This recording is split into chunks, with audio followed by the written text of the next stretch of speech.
What is happening, WWE Universe? Welcome to Faces and Heels, your podcast for professional wrestling here on the KB Radio Network. I am your host, Kevin Reed, and welcome everyone to the recap and reaction to WWE Clash in Paris, the premium live event, which marks the final premium live event for Peacock. Yes, this is the last time WWE, as far as the main roster is concerned, will be on Peacock.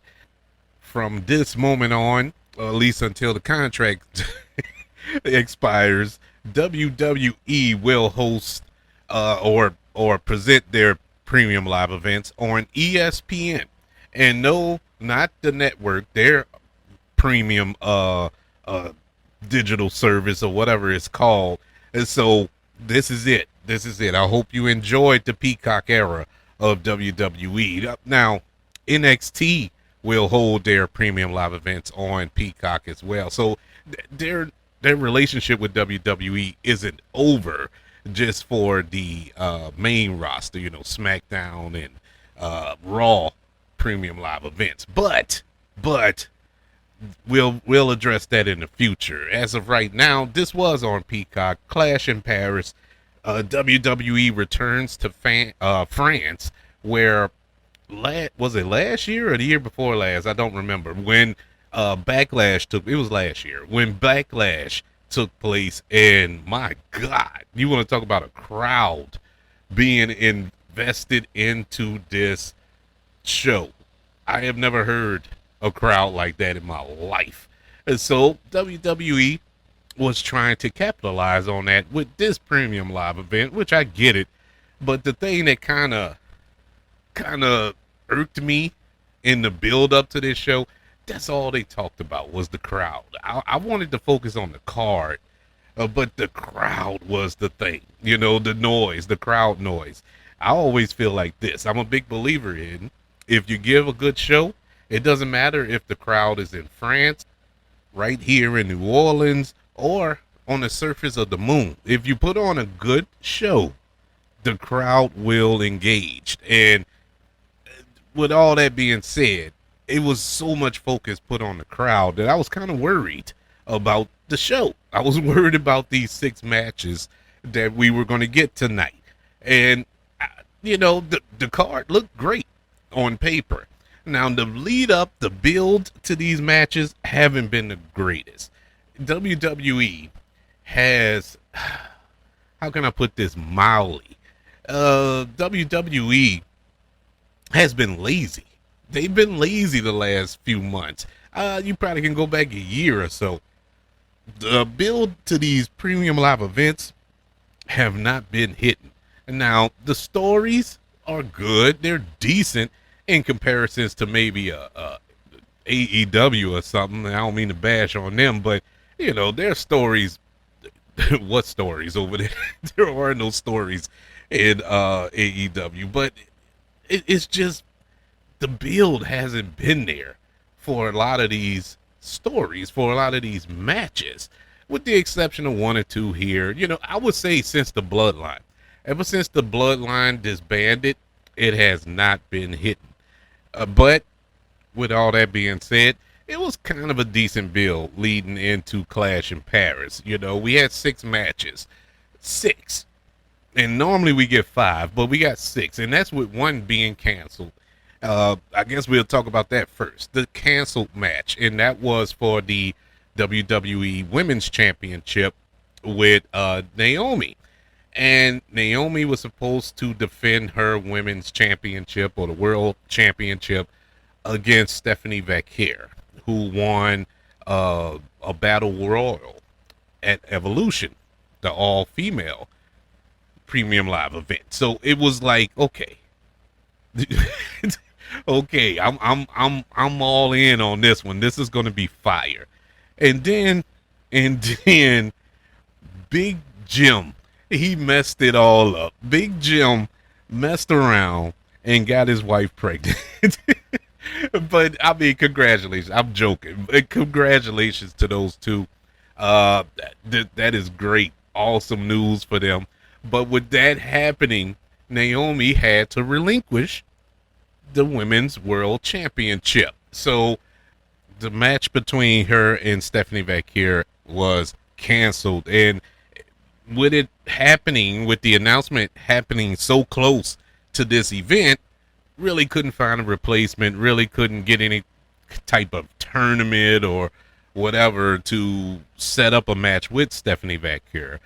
Me personally, I think, or at least what I would have did, was just award Stephanie Vaquer the championship. Something like when Becky Lynch, remember what, 5-6 years ago during the pandemic, when they had the Money in the Bank, Asuka won the Money in the Bank, Becky Lynch was the champion, and the next night on Raw, Becky Lynch relinquished the championship when she announced that she was pregnant, and when Asuka opened the briefcase, there was the belt. So it wasn't for a contract opportunity. The match was actually for the belt. And I thought that was a cool, not only an announcement that Becky Lynch was pregnant, but an announcement of a new champion. Good transition. Now, nothing like this could have took place with a belt and a champion, with a briefcase and all this here. But by default, it should have went to Stephanie Vaquer. But nonetheless, we'll get that probably at WrestlePalooza that will take place next month on ESPN, their first big premium live event for that company. But we'll see who Stephanie Vaquer will face for the Women's World Championship. But in spite of all that, we still had 6 matches on this card. A singles match between Bronson Reed and Roman Reigns for the Shula Fala. You had a tag team championship match between the Wyatt Six and the Street Profits. Also a singles match for the WWE Women's Intercontinental Championship between Becky Lynch defending the title against Nikki Bella. A good old-fashioned Donnybrook match between Sheamus and Rusev, as well as a singles match between John Cena and Logan Paul. And then you got the main event of Clash in Paris with a fatal 4-way match for the World Heavyweight Championship between Seth freaking Rollins defending the championship against CM Punk, Jey Uso, and L.A. Knight. Yeah. Really good card. Really good card that they built up here for this match. And dare I say, I normally leave these thoughts to the end, but dare I say, this is one of the better premium live events WWE has put on in a long time. Out of the 6 matches, I'll go as far to say all of them were good, but 5 of them, 4. 4 of them were awesome. Really good. I can't knock it, man. I got to give the devil his due here. Really good card that WWE gave us for this premium live event. Let's jump into these recaps and the reaction to these matches, starting with the first match of the night, the one to kick us off, start off the show. Roman Reigns versus Bronson Reed. If you don't know the build to this match, why this match was taking place, Roman Reigns, of course, got beef with Seth Rollins, has beef with Paul Heyman, and by default has beef with the rest of the Vision, which consists of Braun Breaker and Bronson Reed.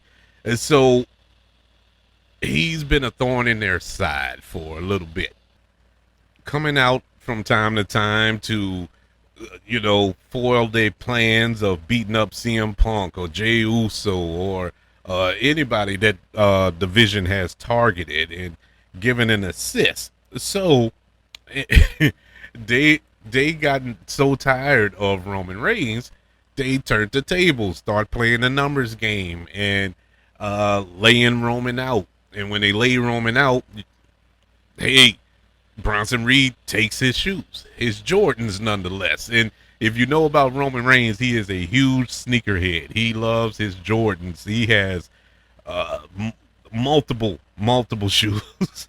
uh, so stealing his Jordans is like taking one of his kids, man. You don't mess with that man's shoes. But Bronson Reed stole his Jordans not once, but twice, which caused him to be dubbed the Tribal Thief.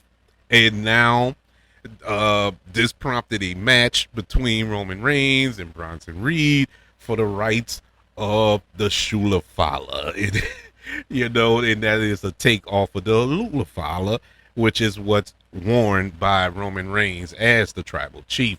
This match, I wasn't really, I'm not going to say I wasn't excited for it, but I wasn't expecting much out of it.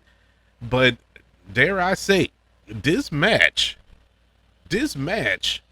really put Bronson Reed on the map. Bronson Reed, I've been really enjoying him for years. Ever since he was in NXT, I really enjoyed him there, and I was hoping that he got a big push on the main roster. Unfortunately, this was during the Vince McMahon era.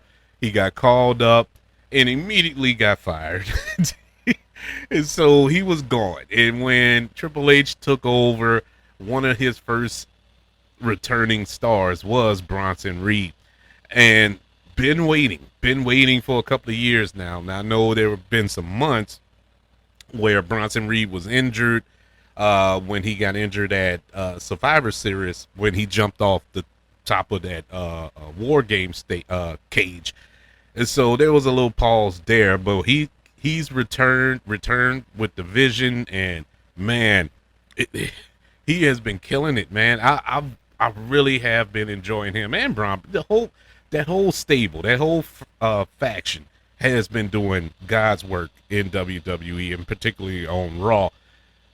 This match, I think, was a call to action, man. Like a coming out party, if you will, for Bronson Reed, going up against Roman Reigns, the top guy, the big dog, the Tribal Chief, and going toe to toe with him. I mean, they put on a really good match for an opener. This match went on for 22 minutes. What impressed me about it was the fact that Bronson Reed, I would say, had control of this match for the majority of it in convincing fashion. Really, really, really good match. One of the better Roman Reigns matches in a while. You know, it didn't set the world on fire by no stretch. I'm not comparing it to his WrestleMania matches with Cody or nothing, but I'm just mean like normal PLEs. He's kind of on cruise control for a vast majority of those matches, but for this one here, it just looked like he was 100% in on putting Bronson Reed over, despite the fact that he came out victorious. He still won the match, and he was supposed to. You can't, putting him over doesn't always mean giving your opponent the win. Sometimes it's the flow, the energy of the match, and giving your opponent the upper hand for the majority of the match, like he did, dominating fashion like Bronson Reed did. And that's what I appreciated about this match. Did it in a unique way that kept both of them looking strong going forward. After the match, Roman got his Jordans back. He gets on the table. He signs the Jordans and starts throwing them in the crowd. I was sitting here hot as fish grease, like, my God, I should have went to Paris. I would have bought that $2,000 ticket to fly there just to catch one of them shoes. And bought a $20,000 ticket at that event just to catch a shoe. That was worth it, man. That would have been. I'm like, man, he needs to do that whenever they come to New Orleans again. I will be there with bells on. But while he is tossing the shoes into the crowd, all of a sudden, out of nowhere, Braun Breaker pops up on the other table, announce table, runs across, spears Roman Reigns through the table that they were standing on. Brutal, man. Braun Breaker has the most brutal spear in the history of that move. That move, and we're talking Goldberg, who really put it on the map. That move has been around for a while, but it was Goldberg that made it a thing. It did from there, of course, Roman Reigns used it. Jey Uso has the worst looking spear in the history of wrestling. It is horrible looking. And the list goes on and on. There's so many wrestlers that use the spear, but Braun Breaker has the best looking spear. It looks like it can cut you in half.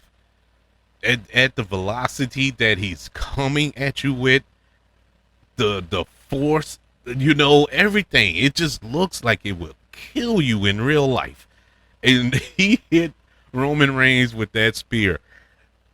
This led to the beatdown of beatdowns, and I figured it was coming. Oh, I missed a major part here. Before Roman Reigns went to autographing shoes and throwing them in the crowd, he got his hands on Paul Heyman and choked him out. He choked him out. I thought he killed him. I thought he killed Paul Heyman, but he choked him out. But anyways, this led to the beatdown of all beatdowns. Bronson Reed put 2, 3 tsunamis on him. Braun Breaker gave another spear that he was at the top of the ramp. And if you look at the ramp leading up to the ring to the back, that's about 40, 50 yards. And they were about halfway through. So I'm going to say 25 yards. And I'm talking football terms. This dude sprinted back towards Roman Reigns at full speed. And if it wasn't full speed, my God, I hate to see him in real speed. And hit Roman Reigns with another spear. They went back in the ring. It was another tsunami. All right, they get forced out. Now he's strapped to a gurney. Him being Roman Reigns. He's strapped to a gurney perfectly placed in the corner. And Bronson Reed, he runs back down and hits Roman Reigns again with a tsunami while he's strapped to the gurney. And I think he hit him twice while he was on the gurney. Jey Uso tries to come out to assist. He gets a couple of shots in, but ultimately the numbers game took over. Braun Breaker hits him with a spear. I guess that was like a, come here, son, let me show you how it's done moment. And he hit him with a spear of his own that was devastating, took him out. And that's how that led off. Now, this set up a chain reaction that's going to affect this show in the main event later on. With the actions being taken here, at the result of this match, Paul Heyman has to go to the hospital. Bronson Reed and Braun Breaker are banned from the building. They're kicked out, so they can't come back. Seth Rollins is all alone in the main event. All alone. So he has no help. He doesn't even have his wise man, his oracle, as he called him, for that match. This told me right then and there, we into something big for this main event. Once again, storytelling. This is what I want when I watch WWE. I was all in. I was drooling at the mouth. I knew that we were in for a treat later on in Clash of Paris. Clash in Paris, I should say. This match between Roman Reigns and Braun Breaker, where Roman Reigns came out victorious, at least technically. Technically, he won the match, but in reality, it was a devastating loss. I give this a strong B plus. A strong B plus. I want to give it an A minus maybe, but I'm gonna give it a B plus because I don't like throwing A's out there too often. If you do it too much, it loses its value. So I'm just gonna stick with the B plus. Strong. A B plus plus. And I'm gonna leave it at that. We move on to our second match of the night, and it is a tag team match for the WWE Tag Team Championship between the champions, the Wyatt Six, and the Street Profits. This was a match I think was a last minute addition. I think this was put on there because of the cancellation of the WWE Women's Championship match. That's the only thing I can think of. I don't know why this match was on here. Because the match was the match. This spoiler alert was my least favorite match of the night. I did not enjoy this match. And I like everybody involved in this match. Now, it wasn't a bad tag team match. But it was oh my God, how can I put this? I don't even know the words to describe it. It's weird because it just felt like they were told they were going on an hour before this show. And we know good and well that this match was booked Friday night on SmackDown. So I don't understand why you had 2 days or 3 to put this match together. It felt thrown together. It felt like the guys had no chemistry. There was just no chemistry there. It was slow. The movements was slow. Every move had to develop, had to pause so you can get in the right spot. And I don't know, bro. I just couldn't get into it. I could not get into it. Even with the Street Profits coming out cosplaying as the Borderlands character, it just did not work for me. Well, like I said, it wasn't a bad match. I wasn't mad. It wasn't offensively bad. It just felt so choreographed. And I know that's kind of hypocritical because they're all choreographed to a degree. Every match is choreographed, but it just felt overly choreographed. It's the weirdest. I don't know how to describe it, so I'll just leave it be. Ultimately, the Wyatt Six retained the WWE Tag Team Championships by defeating the Street Profits, and they had to do it. And with the help of everybody in the Wyatt Six. That's Uncle Howdy, Eric Rowan, Nikki Cross. They all had to get involved to beat the Street Profits. Now, if the Street Profits were that cold of a tag team where it takes 6 people to defeat you, we got a problem here because they haven't been booked that way. They have not been booked in a matter, whereas you needed everybody in this faction to defeat this team. It's unfortunately, it falls in the worst match of the night category, but I was entertained, and at the end of the day, that's all you can ask for. The Wyatt Six defeating the Street Profits to retain the WWE Tag Team Championships gets a letter grade of a C-. Yeah, it was the worst match of the night. And if the worst match of the night is a C-, you know you done put on a really, really good show. So the WWE can smile from ear to ear involving this card here. This match went 13 minutes and 10 seconds. It was the second shortest match of the night, only by 3 seconds, but it involved the most people. Now I'll let you put that together. Let's see if your math is going to math. Is your math going to be mathing when you put together that there were more people involved in this match than any other match on this card, but it was the shortest match of the night? I mean, maybe it's just me though. I just love tag team wrestling so much, and the tag team division has been hurting lately. It hasn't been booked right. The matches haven't been hitting right, and it's kind of upsetting me. And these are 2 good tag teams, and to be honest with you, you look at the tag team division in both brands, whether it's SmackDown or Raw. SmackDown. Raw doesn't really have any tag teams. I don't know why, but whatever. But on SmackDown, you have some really good tag teams on SmackDown. You know, these two teams. You have the Motor City Machine Guns. You have DIY. Who else is over there? Well, it's good. Just those I just named are great, but they're not being booked right. It's just it doesn't have that flair. And number one, there's not enough because honestly, I can't think of any more. On Raw, I can't think of any. I couldn't tell you who the champions are on Raw.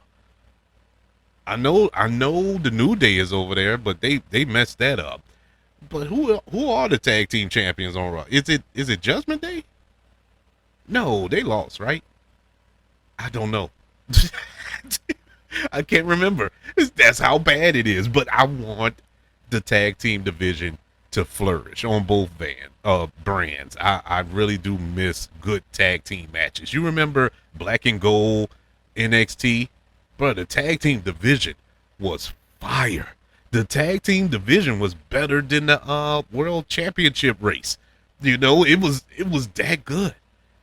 Man, anyways, we move on to the third match on this card, and it was for the WWE Women's Intercontinental Championship. This involved Becky Lynch and Nikki Bella. Becky Lynch is putting her title on the line against Nikki, and Nikki never was the biggest fan. I'm just gonna put that out there. Never was the biggest wrestling fan of Nikki Bella. I mean, Nikki Bella came to prominence during the Diva era, and you know, women's wrestling wasn't what it was now. This is before NXT Takeover Brooklyn, when Sasha and Becky just announced to the world that here we are. Iron Woman, hear me roar. That was before all that. You know, we were going through the Diva era when we had bra and panty matches and lingerie mud pit matches and all that other foolishness that Vince McMahon got his rocks off about. But we didn't have actual women's wrestling during that time. Sprinkled in every now and then. Yeah, you had your Trish Stratus, you had your Litas, you know, you had other performers in the ring, but not as much as we do now, because the women's division is better than the men's in a lot of aspects, to be honest with you, in WWE. So this was another one wasn't super excited about. I was gonna watch it just to watch it. I thought this was gonna be my bathroom break match, but I got shamed. Nikki Bella came to play. Nikki Bella, this is probably one of her better matches in a long time, and I know that she was gone for a while. She wasn't in the company for a while. She got married, had a kid, and so on and so forth, going through a lot of personal stuff in her life right now, but she's back. And so I'm excluding the time that she was gone. I'm talking even before that. She hadn't put on a really good match to whereas I was excited for. This was good, man. Now I'm excited for Nikki Bella being back in WWE. She put on a really good match with Becky. I don't know how much to contribute that to Becky Lynch, you know, carrying her through the match or whatnot. Maybe, I don't know, but either way, good on her. Super excited. Now, Paris France didn't feel that way. This was the deadest portion of the PLE. For a crowd that loud, they were dead silent for this match. Crickets, unless Becky Lynch was on top. They were cheering for Becky, who was the heel, mind you. But when Nikki got the upper hand, made a move or made a comeback, silence. I was like, oh man, that sucks. You know, because she was doing good. She was actually putting on a banger of a match. These women did a good job. I think they sold it. It was a decent build leading up to this match. I mean, as best as they could. It wasn't, you know, Mega Powers exploding or nothing like that, but it was a good, fun match between these two. And I actually, for moments, thought that Nikki Bella was going over. I thought she was going to win the belt. But Becky Lynch, man, Becky Lynch, that old crafty one she is. She retained her title here. Will not be the last time we hear that name tonight, ladies and gentlemen. But she retains her women's Intercontinental Championship by defeating Nikki Bella with a sneak up pin. I like the name that Wade Barrett gave that move, the Lynch pin. That was a cool little name for that. But nice match. I was entertained. The match went on for 13 minutes. I thought it could have went on for about 5 more. Yeah, it could have went on for about 5 more hard fought minutes, and I wouldn't have been mad at it.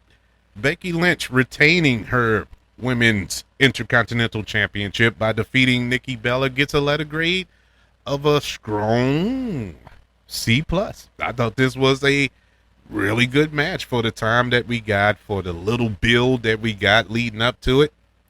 Thoroughly entertained, and I'm excited moving forward with Nikki Bella back in the WWE.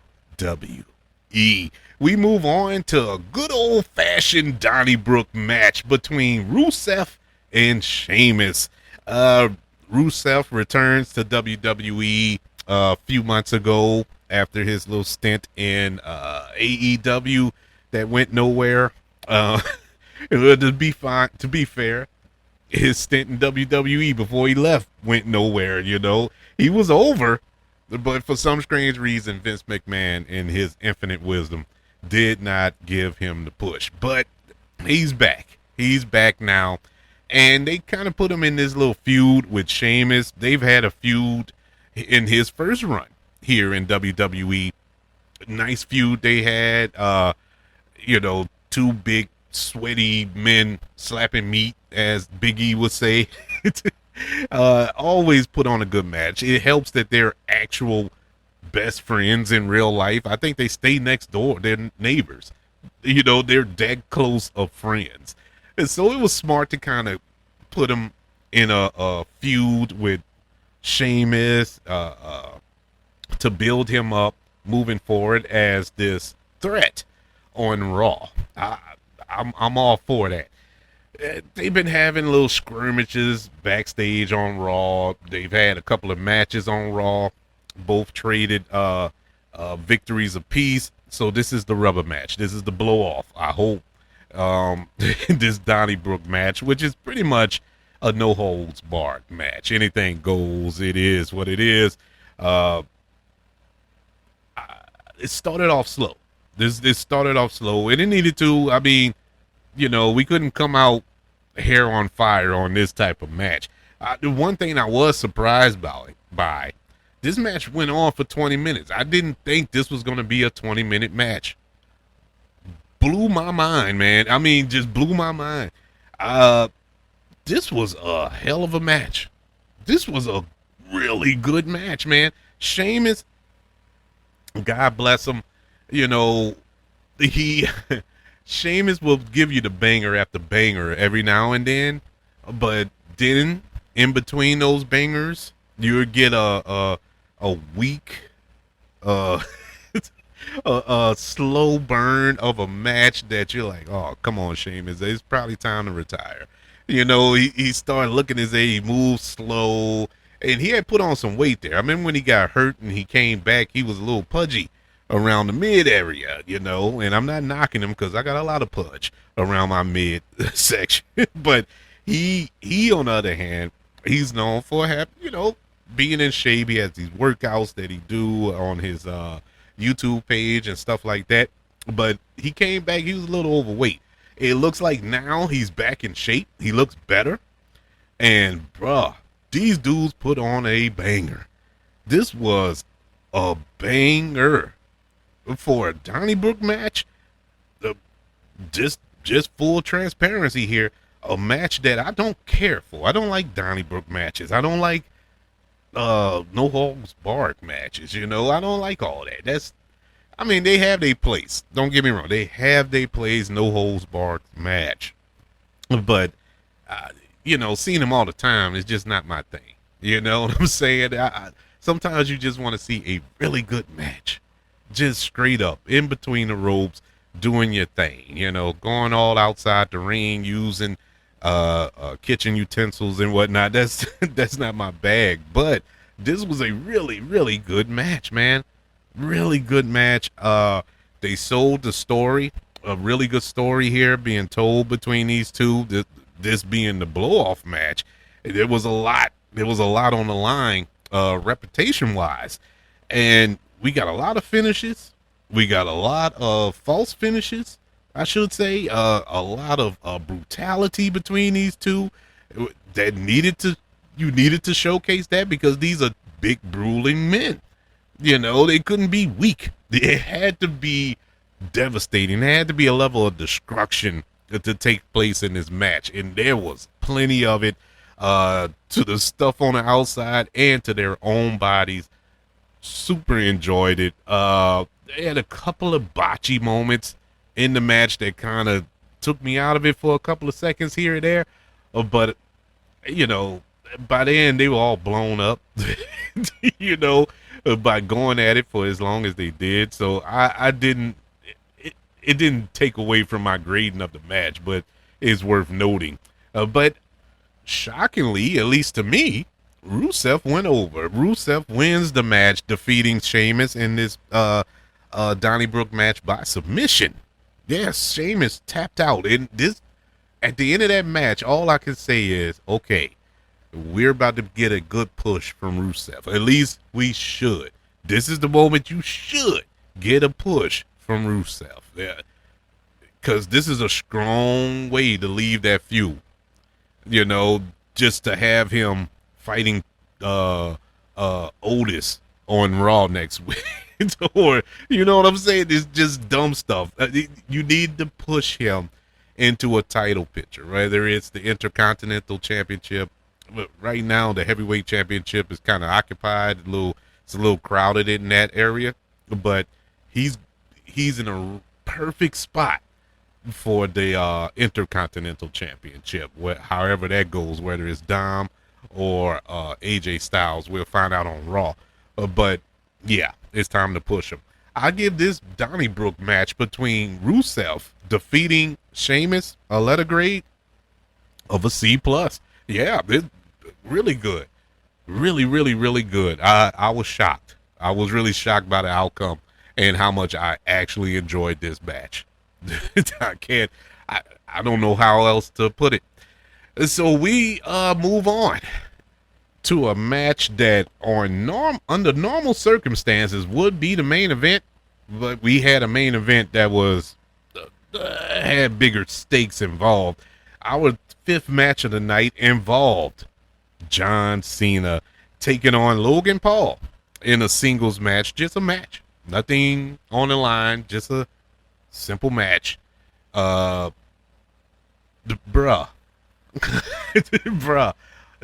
Now the lead up to this was fire. I love the John Cena promos. I love the Logan Paul promos. I don't like Logan Paul as a person. Let me just throw that out there. I think I've said that multiple times here, but I feel the need to say that every time. I want to make it clear. I can't stand Logan Paul, the person. But Logan Paul, the character on WWE, is a beast. He is a beast. His promo, he went toe-to-toe promo-wise with John Cena on SmackDown a couple of nights. He the verbal jabs were hitting. And you know how he is athletically. The only question is, will that match in the ring? Because John Cena, nobody's mistaking him for Rey Mysterio in the ring. And so we got to figure out how these two styles are going to mesh in the ring. Well, before we get in the match, let me just say this real quick. And I'm saying this with my whole chest and my whole heart. I am so mad at the John Cena heel turn. Reason being, the lead up to this match, the John Cena that we got, babyface, loyalty, hustle, loyalty, respect John Cena that we got leading up into this match, I love him. I love that John Cena. And the fact that we were deprived of that for months because of that stupid heel turn that went nowhere. makes me mad. I mean, it makes me so mad because we could have been getting this John Cena for that run, but we wasted it. It was wasted with a heel run that had no direction, something they just threw out there just to do. Now, the only great thing to come out of that heel run was the turn. It was the Elimination Chamber. That moment was one of the greatest moments in WWE history. One of the greatest heel turns in history. I think I'll put it at number 2 behind Hulk Hogan in the NWO thing. Other than that, if it wasn't for that monumental moment in pro wrestling history, this would have been the greatest heel turn moment in history. But everything after that was garbage. Between Elimination Chamber and SummerSlam were the worst periods in John Cena's career. And it's sad because this is the final run in his career. But all is forgiven. What's done is done. Nobody here owns a time machine, so we can't change it. This was great. This was great, John Cena. We get into this match. Like I said, the question marks were there. How will their athletic differences play into this match? It was perfect. This was perfect. This was almost, dare I say, John Cena's best match in years. And yes, I'm including SummerSlam from last month. This was clearly his best match in years. I don't know why this match worked. I don't know how this match worked. Even Logan Paul had me cheering for him. And not cheering for him in the way I wanted him to win, but I was cheering for him in the way I was thoroughly entertained by what was going on in the ring. These two brought the best out of each other. I cannot believe this match went over as much as it did. And I also can't believe months ago, this was before the heel turn, there was rumored that John Cena was going to face Logan Paul at WrestleMania. People were hot, me included, because I did not want that match for the reasons I explained. I didn't think their styles matched. I didn't think that the chemistry was going to be there, and so on and so forth. I just felt that wasn't going to work. I was so wrong. I was so wrong. They put on a WrestleMania level match tonight. They really did. Hands down, I cannot take. This was great. This was great. And what made it even better, once again, like I stated in the first match of the night with Roman and Bronson, they found the way to put Logan Paul over, even though John Cena got the win. It was great, man. This was basically a torch passing ceremony here in Paris between the old guard and the new guard. It was perfectly done. I can't speak on it no more. There's nothing else I can say. John Cena defeats Logan Paul. I give this match an A-. This was probably the best John Cena match I've seen in a very, very long time. And it went on for 26 minutes. This was a 26-minute match, people. It told a story. It was physical. You had blood in it. Rather, it was unintentional or not, it was there. I mean, everything was there. The crowd was completely invested. You can't get mad at this. This was awesome. Awesome. I don't know what's next for Logan Paul, but we all know what's next for John Cena. It was already announced that John Cena and Brock Lesnar will be facing each other at WrestlePalooza. They kind of treating this WrestlePalooza thing as a mini WrestleMania, like a dollar store WrestleMania that they're going to put on for ESPN, being as though this is the inaugural PLE over there. So they're bringing out the big guns, and especially since it's going to happen the same night as AEW's All Out, and so they're going head to head. So there's going to be a level of competition there. So they're going to bring out all the big guns for that event. So, but in regards of John Cena, yeah, I think that's going to be the Brock Lesnar match. Finally, we'll get an explanation there. I'm assuming they're going to start the build up for that on Raw, because once again, you only have a couple of weeks before that takes place. So you have that to look forward to next. Now we're on to the main event, the Fatal 4-Way match for the World Heavyweight Championship between the champion, Seth freaking Rollins, taking on CM Punk, Jey Uso, and LA Knight. Now, I know I complained a lot about the bills and the storytelling that has been taking place in WWE the last few months, or the lack thereof. One thing I can say, involving the storyline involving Seth Rollins, involving CM Punk, that's been going on forever. And so that's easy. That's an easy link up there. You infuse Jey Uso, you infuse LA Knight, who had a bone to pick with Seth Rollins. All the lead up to this was great. This was great storytelling leading up to this match. Long form storytelling leading up to this match. Not to mention, you had bird seeds sprinkled in the first match of tonight when the Vision being ejected from the building, and you have what's his name, Paul Heyman, being sent to the hospital. And so Seth is the Lone Ranger here. You know, he doesn't have his backup. He's taking on 3 men that want to take his head off. So what is he going to do? And so you have that element. You have the element of Jey Uso and LA Knight and CM Punk.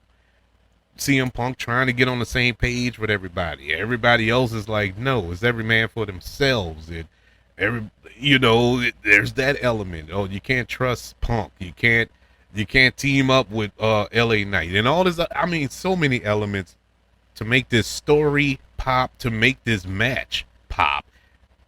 This was also phenomenal. The main event lived up to his name. It was the main event. It really told a story, man. You continuing on with the many feuds. They told many stories in there. Punk and Jey Uso going at it. Punk getting a receipt for Jey Uso super kicking him on Raw.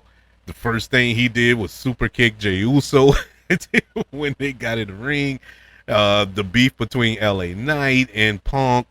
Punk accidentally put LA Knight through a table a couple of weeks ago, which prompted LA Knight to put Punk through a table tonight. Well, somewhat through a table tonight.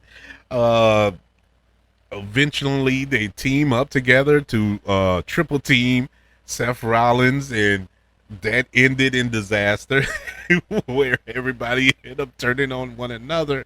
Oh man, it was just all around great storytelling. I don't know who produced this match, but they deserve a pat on the back there, man. This was good stuff. Really good stuff. Once again, multiple moments throughout this match where you would believe that all 4 men had a chance to win. All 4 men had their opportunity, and it just looked like it was going to turn the table, and the build up to those moments and everything surrounding that, it worked. It worked seamlessly to the point where I thought CM Punk was actually going to go over. I thought he was going to finally get the best of Seth Rollins. Got a GTS. Seth Rollins fell into another setup for a GTS, and wouldn't you know, that slimy freaking Rollins himself had a ace up the sleeve. We saw a ninja creep through the ropes and low blow CM Punk take off the hoodie and the mask, and who is it? None other than Mrs. Rollins herself, Becky Lynch. She came and lowballed Seth crawling towards her to get her, crawls over the chair. Seth Rollins curb stomps CM Punk onto the chair. 1, 2, 3. Seth Rollins retains the World Heavyweight Championship. Now, moving forward, we have 1,000,001 questions. We answered a few, and 1,000,000 and more popped up in typical WWE fashion. And it's it's great. It's great. I'm not saying that as a negative. You have Becky Lynch now being infused into this faction division. Is she a part of the division, or is this a one-off deal? I'm guessing this is her joining the fact, because honestly, what else is Becky Lynch doing? Who else can she feud with on Raw for the Intercontinental Championship, or while defending her champion? She can still do that, but it's really no big feuds for her, not right now. Everybody else is pretty much going to be occupied going after the Women's World Championship with it being vacated. And so now she's kind of stuck in limbo with this Intercontinental Championship. It makes sense to put her in the division. So I get all that. But here's the bigger question. Here's the $6 million question. With this being set up, is this a bird seed, a Easter egg, a possible tease for AJ Lee to return to the WWE? In case you don't know, AJ Lee is the wife of CM Punk. Everybody's been calling for her to come back for years. This is before Punk even returned. Everybody has been calling for AJ Lee to return. I've always been the biggest AJ Lee fan. I thought she was the best during the time that she was there. Mind you, this was more towards the end of the Diva era. And to be honest with you, AJ Lee really was the revolutionary. I know that the ladies from NXT, and I'm talking about the 4 horsewomen, when you had Bayley, Sasha, Becky, and Charlotte. Yeah, they kind of spearheaded, and you could throw Paige or Saraya in that mix too. That kind of spearheaded the women's revolution. But AJ Lee was really the first. She was the pioneer, because when she was in the Divas era, she was not a diva. She was a pro wrestler. Point blank, period. So I really do. I miss her, man. I miss her. She was a beast, bro. She was a beast. I don't know if she returns. The woman's happy. You know what I'm saying? It's not like she's clamoring to come back, because I think, according to what I read a few months back, maybe even a year or so back, that WWE asked her back multiple times, and she didn't come. She wouldn't come back. She was happy. I think AEW asked her to come, and she said no, she's good. I think that itch has been scratched. I don't think she's there. I don't think she desires it anymore. But hey, maybe we'll get lucky. Maybe with her husband being there, maybe he can kind of nudge her. It's like, hey, babe. But I mean, where else are we going with this? With Becky Lynch joining division. This screams mixed tag team match for WrestlePalooza. I don't know. We'll see. But I'm just putting it out there. I would love to see that. But in WWE, we trust. I give this Fatal 4-Way, which is probably the best Fatal 4-Way match I've seen in a long time. I know that sounds like a broken record today, but it's the truth. This was a really good PLE. Really good. But as far as multi-man matches, this was great, man, because I liked how everybody got their stuff in. I like how everybody looked strong. Everybody had an opportunity to win. Looked like they were going to win. Hey, I can't complain. I give this fatal four-way match where Seth Rollins retains the World Heavyweight Championship against CM Punk, Jey Uso, and LA Knight. Give it an A- as well. This was awesome. Awesome show overall. Uh, like I said, one or two that were in C average category, but with that being said, overall average, it is a great show. Hate to see WWE leave Peacock because I was comfortable with Peacock. Now I got to figure out what this what this ESPN thing is and how much it costs. I think it's like $30 a month or something. I don't see that happening. I don't know how we're gonna do this going forward, but we'll figure something out. Probably got to get a VPN, I guess, and go from there. But right now, I'm not paying for that. I got too many subscriptions. I got too many. I might as well get cable as much as I'm paying on subscriptions, bro. It is taxing at this moment. But how did you enjoy Clash in Paris with WWE, their last premium live event on Peacock? Which one of these matches were your favorite? How did you pick them? Did you see the results coming out the way that they actually did? I would love to know your thoughts. Email the show, kbradiopodcast@gmail.com. You can also search for the show on all social media platforms. Just search for the KB Radio Network. Also, don't forget about the 5 stars, the reviews, and sharing this show if you're listening on Apple Podcasts, Spotify, iHeartRadio, wherever you are currently listening to Faces and Heels here on the KB Radio Network. Everybody, thank you for joining me for this recap and reaction to WWE Clash in Paris. I guess when is WrestlePalooza? September 20th or something? Somewhere up in there. So I guess that'll be the next one. I'll figure something else so I can watch it. We'll get it together by then. But don't forget to come back, check us out for the recap and reaction to that premium live event as well. Everybody, be good. Enjoy your Labor Day, and I'll see you on the next go around. Peace.